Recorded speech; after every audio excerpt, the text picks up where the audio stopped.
Bienvenue sur le podcast Des mots sur tes mots, le podcast qui t'aide à reprendre confiance en toi pour mieux vivre tes relations amoureuses. Je suis Alexandra, coach relationnel diplômée et certifiée, et sur cette chaîne, je te partage les découvertes, les notions et les secrets pour enfin vivre une relation amoureuse stable et épanouissante.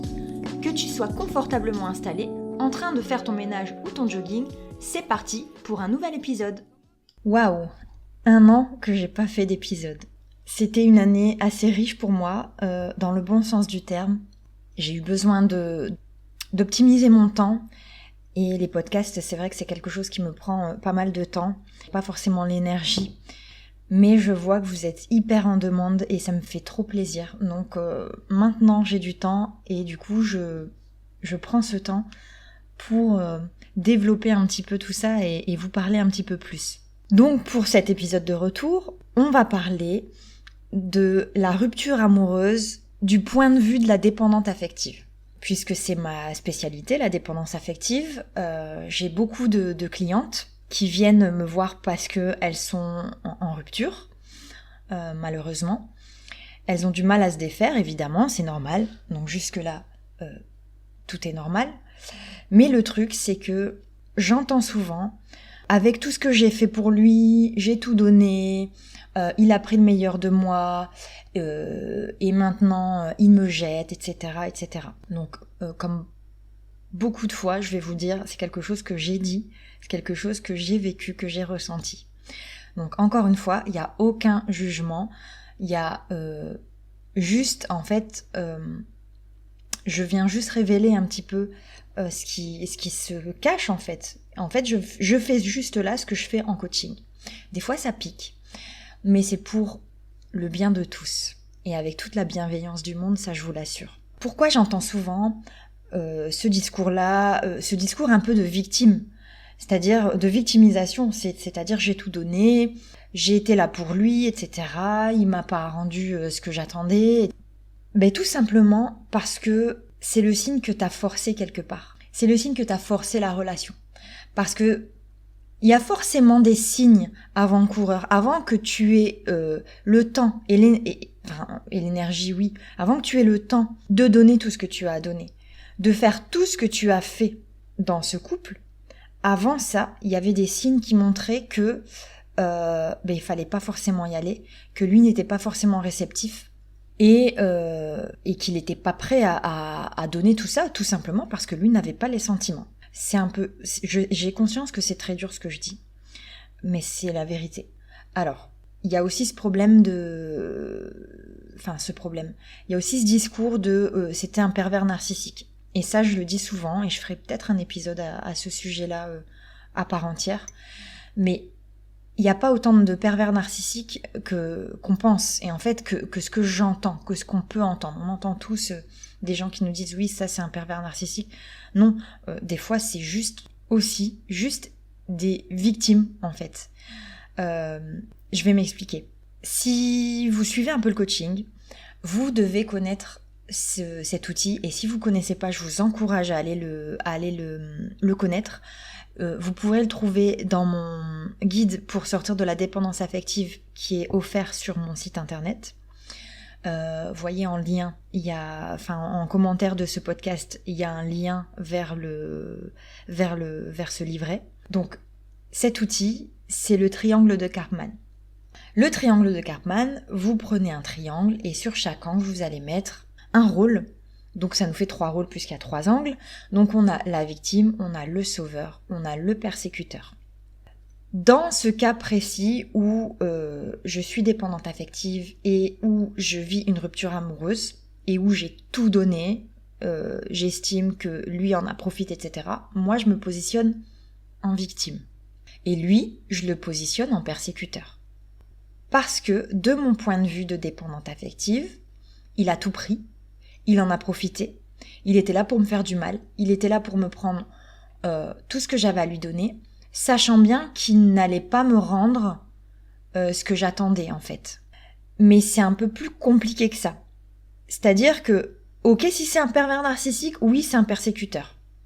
Mais ça, d'après les études que j'ai pu lire, etc., il n'y aurait que 10% des personnes qui sont réellement mauvaises et du coup réellement avec un trait pervers narcissique. Le reste, c'est pas forcément de la perversion narcissique, c'est juste quelqu'un qui s'est retrouvé un peu prisonnier du manque d'amour que j'ai pour moi-même et du trop plein que j'ai. Du coup, il s'est retrouvé un petit peu étouffé avec mon amour.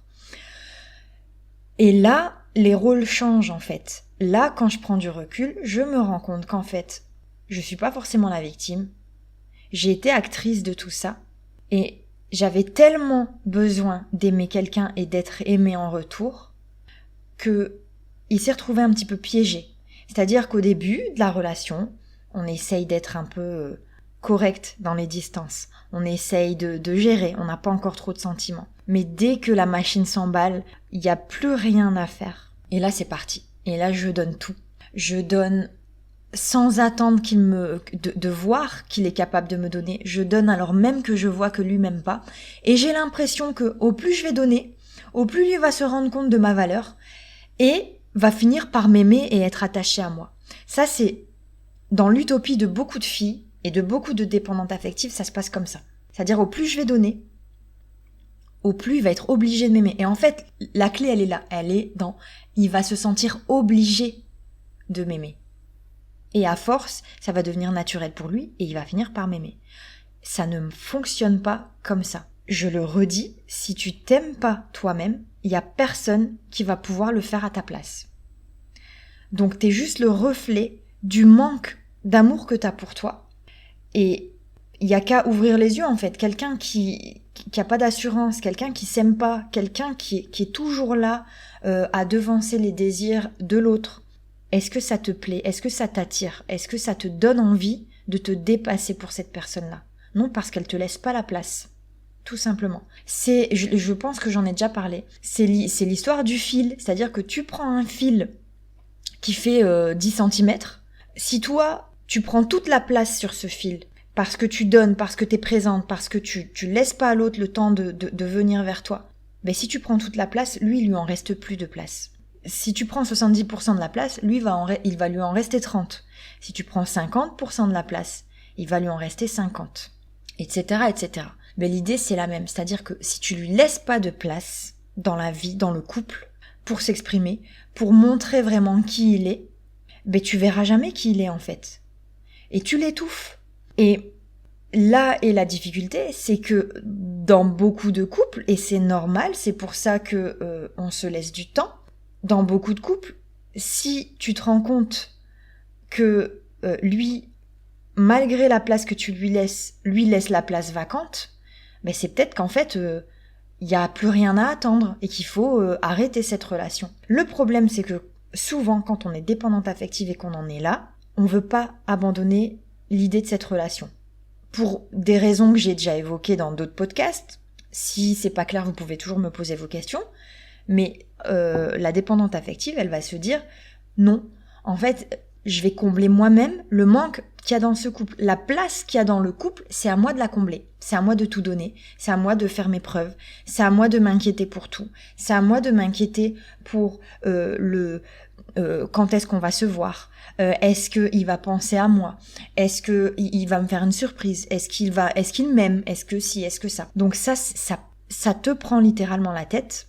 Et malheureusement, le jour où il y a une rupture, tu te remémores tout ça et tu te dis mais mince, j'ai quand même tout donné, c'est pas juste. Pourquoi lui ne veut plus de moi? Pourquoi ça marche pas? C'est dégueulasse, désolé pour le terme, mais en gros c'est ça, c'est dégueulasse ce qu'il me fait à moi. La question que je veux te poser, c'est est-ce que lui t'a vraiment fait quelque chose en fait? Ou est-ce qu'il s'est juste laissé embarquer dans cette histoire et qu'à un moment donné, il s'est dit mais non, en fait ça va trop loin, je n'arrive pas à donner autant que ce qu'elle me donne et du coup je mets un stop à cette relation. Et quand tu reprends cette responsabilité-là, quand tu vois les choses de cette manière-là, ben t'arrives plus facilement à passer à autre chose. Parce que t'as tes réponses, t'as repris le pouvoir. Et le pouvoir, malheureusement, c'est ce que je dis souvent à mes clientes, c'est pas pour te culpabiliser que je dis ça. C'est pas pour que tu te rendes compte que finalement tout est de ta faute. Non, c'est pas ça que j'ai comme discours. L'idée, c'est vraiment de se dire, je lui ai laissé du pouvoir jusqu'à maintenant.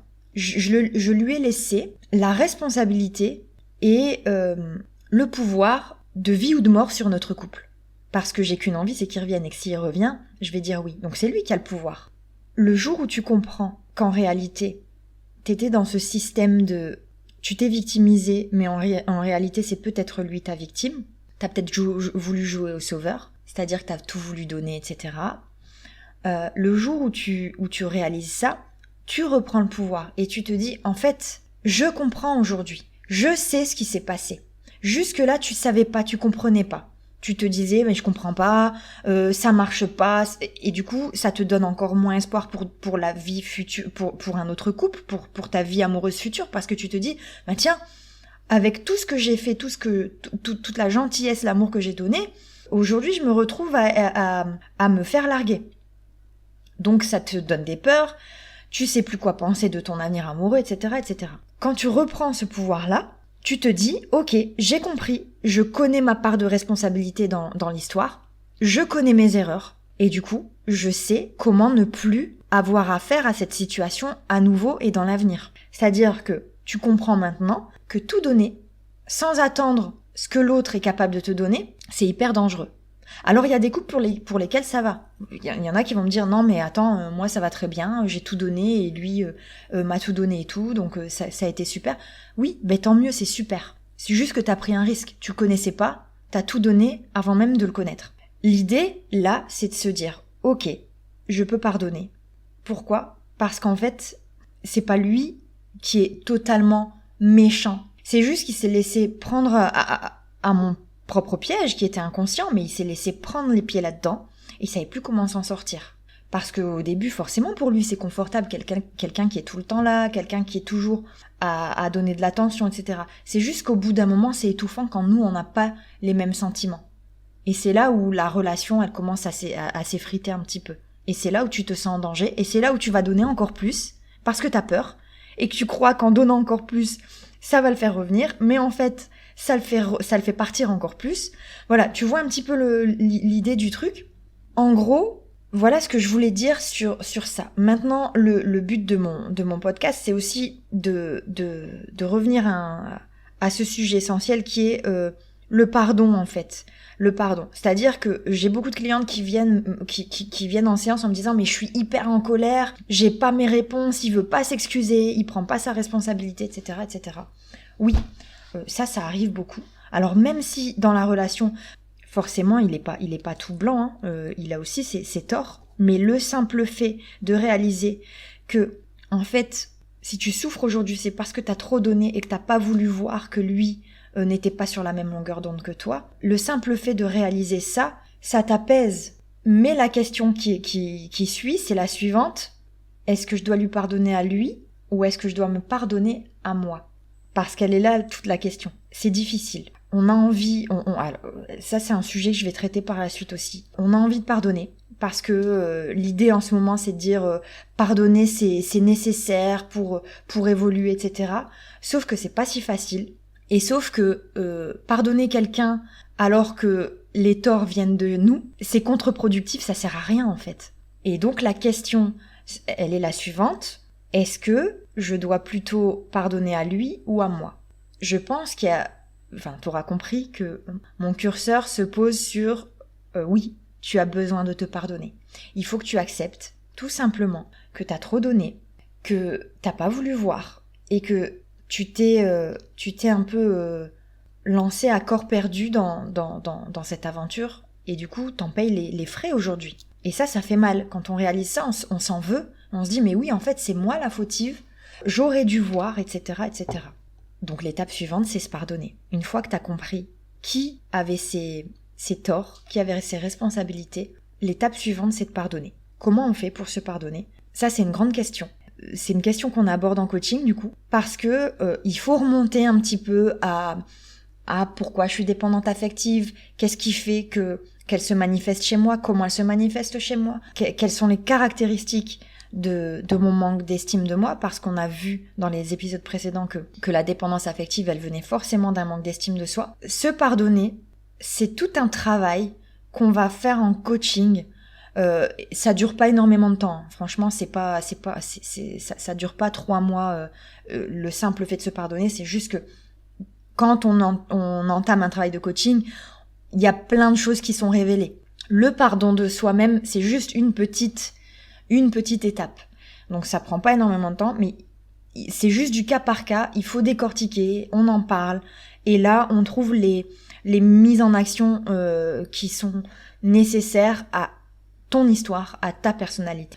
Voilà un petit peu ce que j'avais à dire sur ces ruptures amoureuses et sur la responsabilité qui est à récupérer absolument pour pouvoir passer à l'étape suivante de guérison et d'espoir, j'ai envie de dire, pour une vie amoureuse future. Parce que si tu fais pas ça, et que si tu continues à laisser le pouvoir à l'autre, à croire que c'est lui qui a le pouvoir finalement, parce qu'il y a vraiment des gens, des hommes sur Terre qui sont bons, et qui sont juste, qui savent pas quoi faire de ce trop plein d'amour, qui pensent qu'ils vont savoir gérer, qui au bout d'un moment se retrouvent étouffés et ne voient qu'une solution, c'est mettre fin à la relation. Donc, l'idée c'est vraiment de comprendre ta part de responsabilité, de savoir ce que tu peux faire pour tes relations futures, pour pas que ça recommence, et puis voilà, ce que je promets habituellement, c'est d'avoir une vie amoureuse saine et épanouissante. Donc c'est un travail, il y a rien de magique. Je vends pas du rêve, je suis pas en train de dire il y a une potion magique, je l'ai, viens me voir et je te la fais boire et puis tu auras plus de problème. Non, c'est un travail, il faut que tu fournisses ce travail.